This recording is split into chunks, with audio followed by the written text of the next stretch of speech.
At a prestigious military academy where young cadets trained to become the next generation of officers, an elderly groundskeeper spent his mornings trimming hedges, clearing walkways, and quietly maintaining the campus. To most, he looked like nothing more than a slow-moving old man with a faded red work jacket, worn blue jeans, scuffed boots, and a weather-beaten cap with an old patch stitched onto the front. But one winter morning, as he worked near the parade field, a group of cadets noticed him moving slowly across the lawn. They snickered, nudged one another, and started teasing him, calling him Grandpa, mocking his age, and laughing at how long it took him to lift a rake. They especially focused on the faded patch on his cap, claiming it was fake, outdated, or something he bought at a thrift store. The elderly groundskeeper didn't react. He simply kept sweeping leaves into a pile, his posture calm, his movements steady, as if their words drifted right through him. But what none of them knew was that the old patch on his cap once belonged to a unit so specialized most cadets only heard about it in hushed whispers during history lessons. And the man wearing it had earned it in a place none of them could imagine. Yet to these cocky young cadets, swaggering in polished boots and fresh uniforms, he looked like nothing more than a tired man holding onto imaginary glory. They pushed harder, crowding closer. One cadet snatched his rake. Another flicked the brim of his cap and laughed. A third said loudly, "Man, why do old guys like this pretend they were ever someone? No way he even served." Another chimed in, "Bet that patch is fake, probably sewed it on for attention." The groundskeeper looked up for the first time, his lined face expressionless, his eyes calm in a way that made the laughter around him falter for half a second. He didn't yell, he didn't lecture, he simply said, "Gentlemen, some things aren't for pretending." His quiet tone threw them off, but only for a moment. Then they doubled down, smirking and shoving the rake back toward him like a joke. "If that patch is real, old man," one cadet mocked, "then I'm the president." Their laughter carried across the parade field, just as a convoy of academy staff vehicles rolled past. The timing couldn't have been worse for the cadets, because stepping out of the lead vehicle was the academy's commandant, a full colonel with decades of service, ribbons stacked across his chest, and a reputation for knowing every detail on campus. He was heading toward the main building when something caught his eye, the old patch on the groundskeeper's cap. The color drained from his face. His stride faltered. He stared as if he were seeing a ghost from a war no one talked about anymore. Without warning, the colonel stopped walking completely. His officers froze behind him, unsure what had happened. The cadets kept laughing, still unaware of the storm approaching. The colonel's voice came out low, sharp, and full of something the cadets had never heard from him before, disbelief mixed with reverence. "Where did you get that patch?" he demanded, not to the cadets, but to the old man. The cadets turned, confused.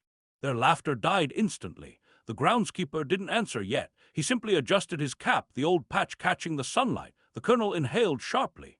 "Gentlemen," he said to the cadets, his tone ice-cold, "do you have any idea who you are speaking to?" The cadets stiffened, their confidence evaporating as the colonel stepped forward, his eyes locked on the elderly man like he was staring at living history. "Keep listening, and which city are you listening from? And if you enjoy the story, please subscribe for more." The cadets stood frozen, their earlier bravado dissolving as the colonel approached with a stiffness none of them had ever witnessed. This wasn't anger, this was shock, reverence, and something deeper. The groundskeeper lowered his rake and straightened slowly, the faded patch on his cap now fully visible under the morning sun. The cadets, who had mocked it minutes earlier, finally took a real look at it, but still didn't understand. To them, it was just an old symbol, barely recognizable, threads fraying at the edges. But to the colonel, it was a mark reserved for a unit so classified that even mentioning its operations required clearance far beyond what any of the young cadets possessed. The colonel stopped just a few feet from the old man. His voice trembled, not with fear but with respect. "Sir, I haven't seen that patch since." He didn't finish the sentence. He didn't need to. The air around them changed. Officers who had been walking behind him suddenly halted, eyes widening as they too recognized the emblem.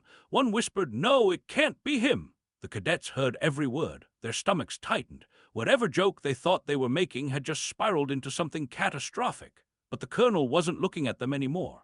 His entire focus was on the groundskeeper, who simply nodded once, as if acknowledging a truth both men shared. And then came the shift, the moment the stakes became unmistakable. The colonel turned to the cadets, his face hardening into the kind of expression usually reserved for disciplinary hearings or battlefield briefings. "You boys," he said quietly, "have no idea how close you came to disgracing this academy." The cadets swallowed hard. No one dared breathe. "Do you know what this patch represents?" Silence. No one spoke. The colonel gestured toward the groundskeeper's cap. "That emblem belongs to a recon group so deep behind enemy lines that half their missions are still redacted to this day. A unit so feared, so respected, that entire battalions changed tactics just upon rumor of their presence. A chill swept through the group.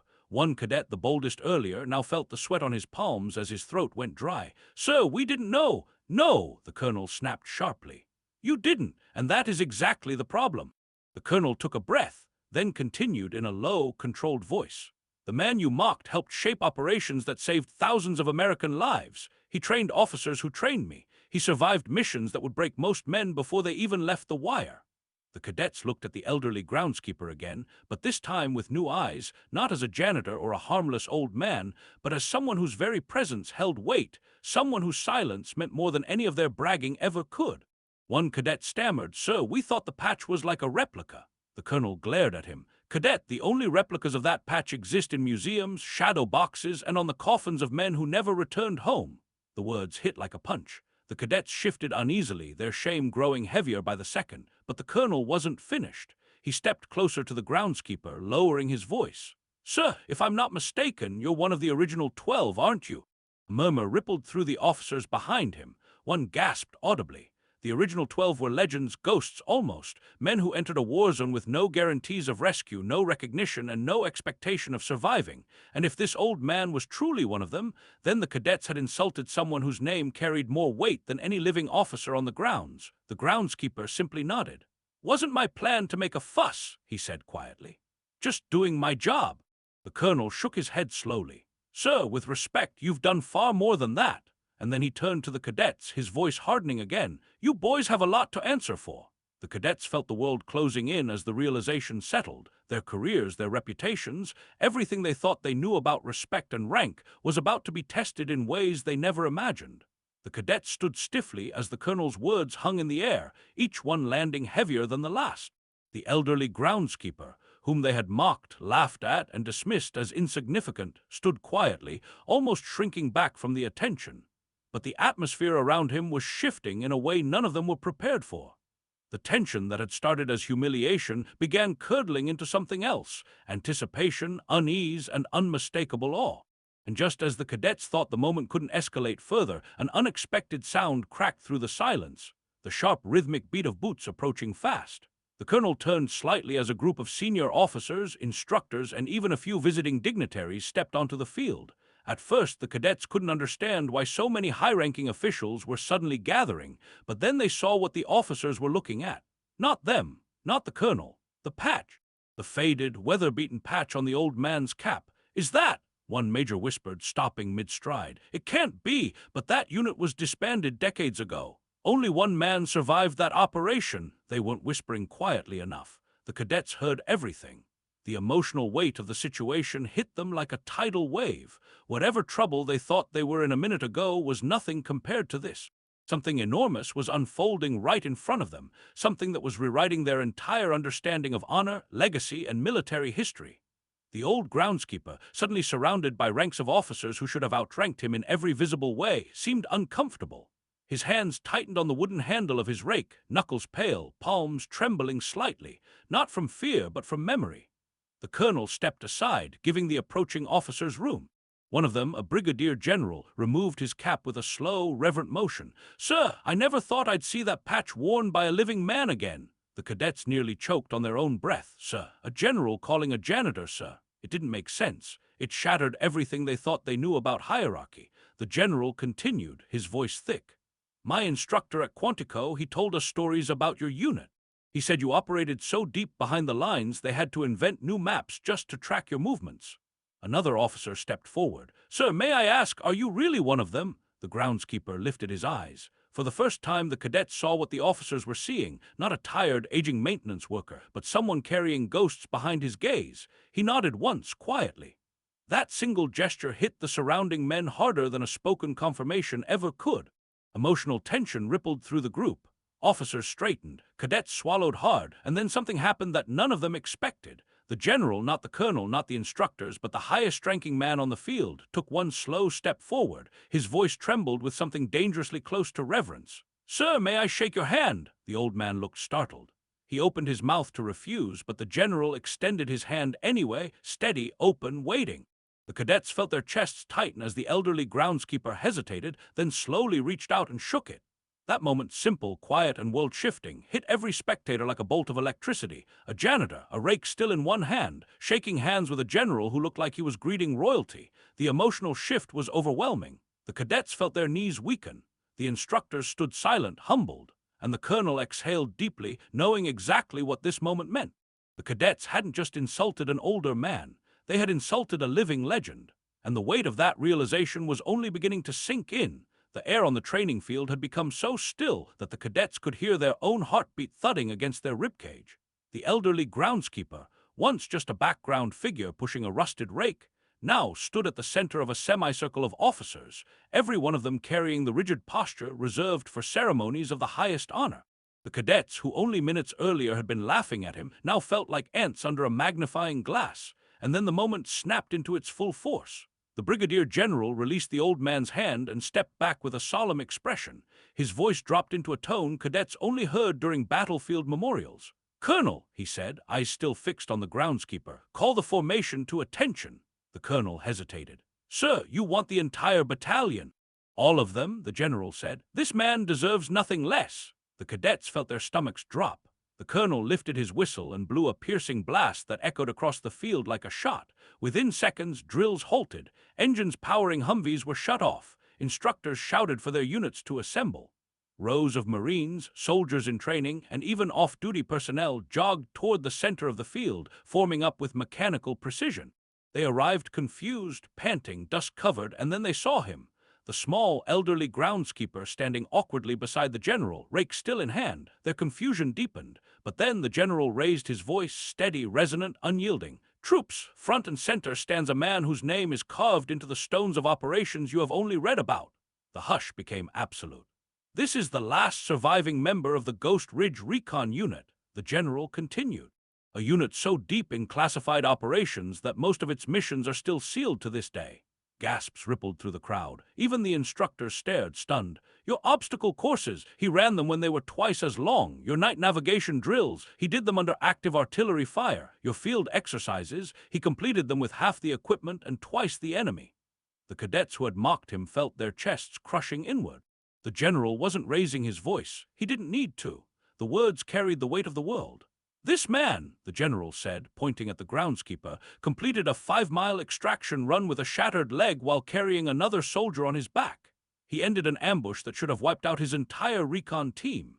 And when the radio went dead, he aligned a broken antenna with a forked branch and got a signal through a storm to save the last survivors." Some of the cadets blinked, realizing the patch on his cap. The thing they'd laughed at wasn't decorative. It was a unit insignia almost no one ever saw because so few lived long enough to wear it. The general then did something that sent a cold shock through every person present. He turned toward the elderly man and snapped into the deepest, sharpest salute any of them had ever witnessed. His arm locked at a perfect angle. His boots clicked. His chin lifted. The brigadier general was saluting a groundskeeper. No, a veteran whose legacy towered over all of them. The colonel saluted next, then the instructors, then the senior NCOs, then rows upon rows of cadets, each one's face burning with shame and awe as their palms rose to their brows. The elderly man swallowed hard. His eyes glistened, not from pride, but from pain. Memories he had buried decades ago suddenly rose with the force of a tidal wave. He slowly returned the salute, his hand trembling not from age, but from the weight of ghosts standing behind him. And just like that, the power dynamic on the training field flipped entirely. The cadets who once towered over him now stood as students before a master warrior. The officers who had walked past him for years now stood humbled. And the groundskeeper, for the first time in decades, he stood not as a forgotten man, but as a legend acknowledged in the daylight. The silence that followed the battalion-wide salute settled over the training grounds like a soft, reverent blanket. Dust swirled lightly in the stillness, broken only by the faint metallic clink of rifles as cadets slowly lowered their arms.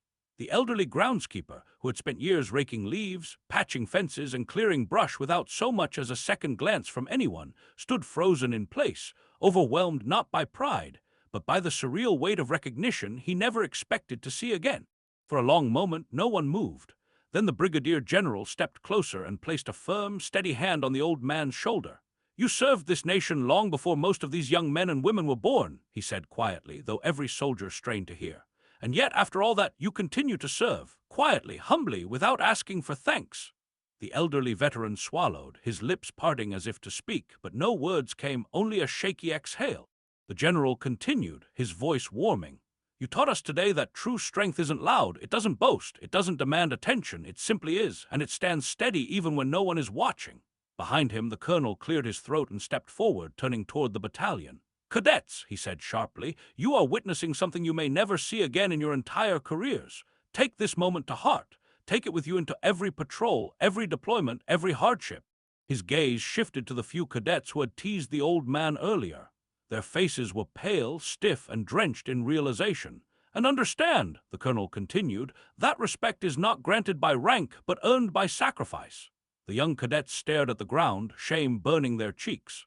Slowly, they stepped out from formation, approaching the old veteran with hesitant, unsteady steps. Oldest among them, a tall, broad-shouldered cadet who had mocked the groundskeeper's cap patch earlier, stopped in front of him. His voice cracked as he spoke. "Sir, I am so sorry," the cadet whispered. "We were wrong. We didn't know who you were. We didn't even try to know." The groundskeeper studied the young man's trembling jaw, the fear, guilt, and humility tangled in his expression. He saw himself, decades ago, when he too was just a young soldier, arrogant and unsure, trying to prove his worth. He placed a gentle hand on the cadet's arm. "Listen, son," he said softly, "you don't owe me an apology, just promise me something." The cadet nodded instantly. "Anything. When you see someone who looks small, tired, or invisible," the veteran said, "don't forget they may have carried more weight in their lifetime than you can imagine. Give them respect not because of who they might be, but because of who you should be." The cadet's eyes welled, and he nodded deeply. "Yes, sir," he whispered. The other cadets followed, offering quiet apologies, each one learning a lesson that would stay with them far beyond their service years. The general stepped forward again, smiling warmly. "Colonel," he said, "I want this man granted full honorary access to the base. Dining hall, gym, barracks, training areas, anywhere he wishes to go, he goes, effective immediately." Gasps spread through the cadets. That level of access was rarely given to anyone, not even some active duty personnel. The groundskeeper blinked in shock. I don't need all that," he murmured. The general shook his head. "It's not about need," he said. "It's about recognition, something you earned long before most of us ever put on a uniform." The veteran's eyes glistened, and for the first time that day, a full, genuine smile creased his weathered face. The battalion stood still, watching him, a humble man who had raked leaves in silence, now receiving honors that echoed across the field.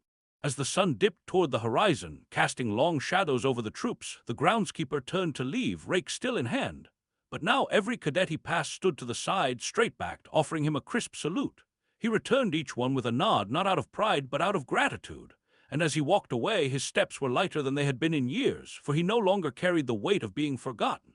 He walked as a man remembered, respected, and finally seen.